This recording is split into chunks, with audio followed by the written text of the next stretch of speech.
Good evening, folks. Dr. Freedom here. Time for some more Doctor Who news. Okay, this is what I'm hearing in and around the whole 9 yards enchilada.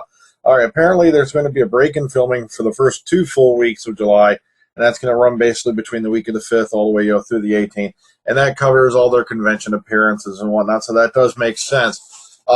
Still hadn't heard anything back about that Saturday filming, so unfortunately we're just going to have to go on what we do get if there is anything. Also, yeah, I had an interesting discussion. I saw one today with some people about me. It's amazing why, you come out and you do this, and all you're doing is just having a good time. To me, this is a hobby. It's not a business. So you can slag me off all I want. I'll just listen to your criticism, maybe take it to heart, and I'll move on. It's just amazing to me that people have to drop the F word just to make a point. It's like that right there shows me just how strong your opinion is when you have to use a strong piece of foul language to back your argument. That's just plain asinine, to be honest with you. But like I said, I do this, basically because I enjoy it. I don't really make a whole lot of money off of it.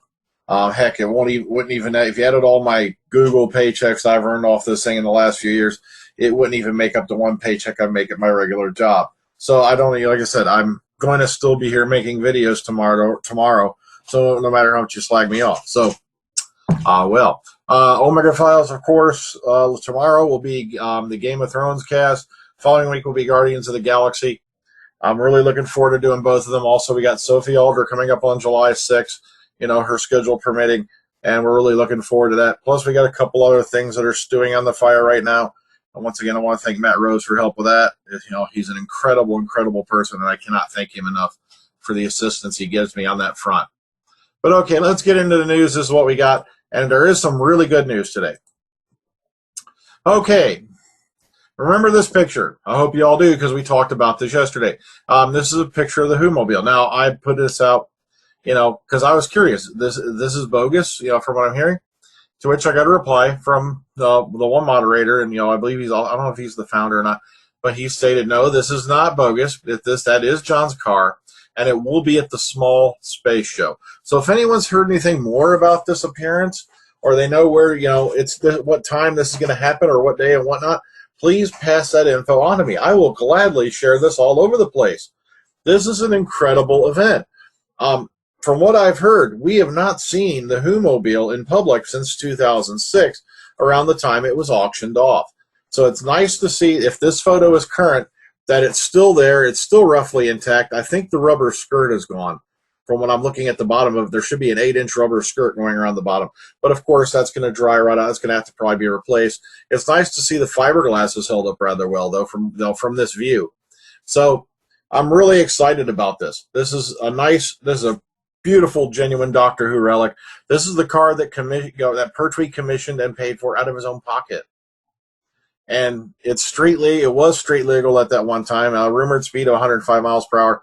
It's a beautiful piece of Who history, and I'm just glad that this is going to be shared with the public again.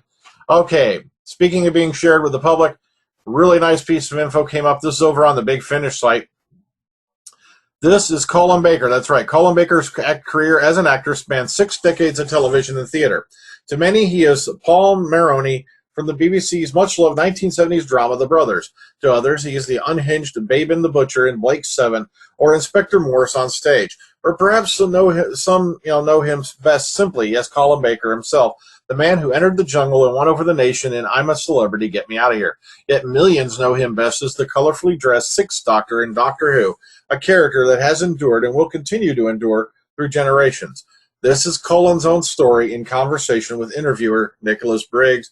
All copies of this CD purchased before the 3rd of September 2015 will be signed by Colin Baker. And right there, you can pre-order this baby. It's already up there. Look at that, $14.28. That's not a bad deal. It's going along the lines of how they did Tom Baker's interview. Tom Baker at 80. I'm really looking forward to listening to this. It's amazing what kind of things you can learn about your favorite actors, your favorite stars, and, through these types of things. And I'm really, really looking forward to this. Okay, now this one, please do not take this too seriously. I put this up as kind of a example of some weird stuff. All right, I can't even word this. This is Us Magazine. Check it out. The Terminator must be dating this, Emilia Clarke. Oh, I think that's Emilia Clarke. Whoever the hell that is. I don't care. Okay, Prince Harry is romancing Doctor Who stars Jenna Coleman. All based off a hand on a freaking knee. Jesus H. Jones. What would happen if he held her hand? Does that mean they're secretly having children? Okay. Now, according to a quote-unquote second source, now this is the only part I care about in this whole piece of crap. There'll never be anything serious because of their schedules. He's off to South Africa, and she's going to be filming Doctor Who in the United States, but for now they're just enjoying each other's company.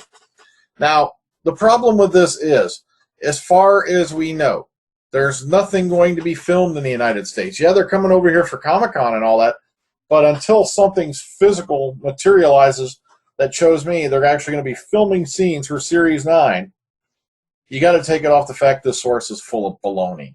Okay? I'm sorry. That just shows me how serious this thing is. This has gotten out of hand, folks. Oh, heck, next thing you know, they're going to be on the Oprah show talking about their secret inner childs that have gone bizarre, and that's why they've embraced each other. Oh, what a bunch of malarkey. Next up, Stephen Moffat, the legend of Stephen Moffat. Gustav Bear celebrates Stephen Moffat's accomplishments following his recent OBE award. Now, I had some people freak out because I put on one of my taglines or one of my headlines that Stephen Moffat was awarded an OBE. I got some bad news for you. Whether you like the man or not, it's news, and I can't ignore it. I'm sorry, I cannot ignore it based off the people's biased opinion. It's a piece of news. I'm going to cover it. I'll cover it just like any other piece of news. But that's a whole other thing. Okay, and this basically goes into, a list of his accomplishments, things that he's done on the show and whatnot. Oh, yeah, Paul McGann's regeneration. Why don't we tell the truth about that? You brought him back to kill him off after 7 minutes to legitimize the War Doctor. Sorry, I just cannot let that go. Paul McGann deserved far more than 7 minutes. Sorry, it's just my opinion. I don't care how many people don't like it. It's just, he should have been the War Doctor, hands down. I love John Hurt to death, but this would have brought the classic show closer, would have gave us 75 minutes of Paul McGann, and better than 7 minutes any day of the week. But okay. The canonizing Big Finish, yeah, I will give him that. That was an incredible feat.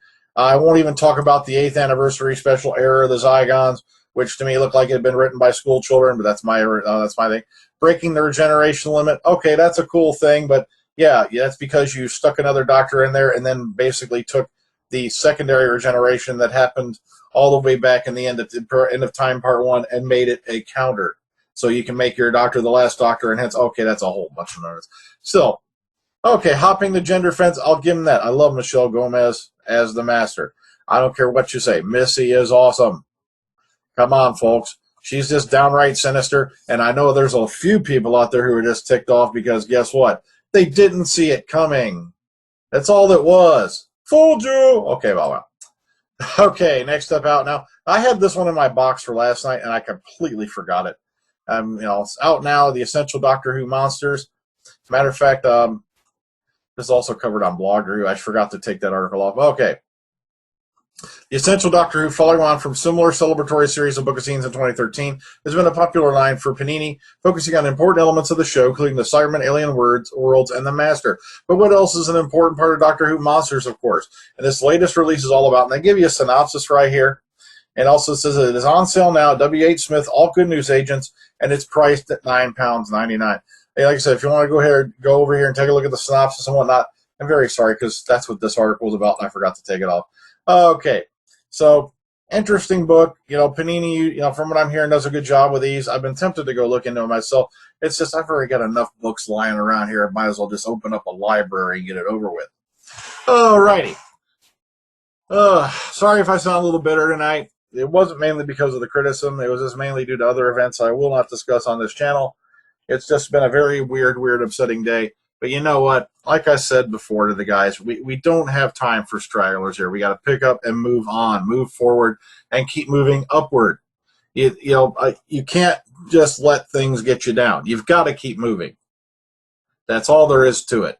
Keep pushing on, keep moving forward, and don't give up. Hey, that was a bit of wise words there from Winston Churchill.